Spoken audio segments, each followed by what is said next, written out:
So hello guys, আসসালামু আলাইকুম। আজকে যে ভিডিওটা নিয়ে আসলাম বলকে টাল্লা লেগে বুঝে গেছেন যা কি নিয়ে ভিডিও করছি।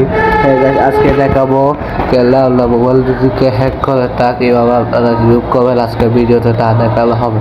তো প্রথমে তো আমরা প্লে স্টোরটাকে ওপেন করে নেবো। ওপেন করার পরে প্রোফাইল অপশনটা দিও। তারপরে হচ্ছে এখানে ফেলে ফোকেট এই অপশনটা দিয়ে দেওয়ার পরে আমরা দেখতে পাচ্ছেন তাহলে স্কেলে ক্লিক করবেন। স্কেল দেওয়ার পরে একটু ওয়েট নেবেন, স্কেল করে দিচ্ছে। এখানে আপনার কোনো হ্যাকার যদি হ্যাক করে থাকে তাহলে কিন্তু এখানে কিন্তু সে অ্যাপটা আসবে এবং আনইনস্টল করতে পারবে। যদি লাটাকে লেখা থাকবে লো হারফুল এক্সপোর্ট ফেলে ফোকেট, এখানে দেখতে পাচ্ছেন।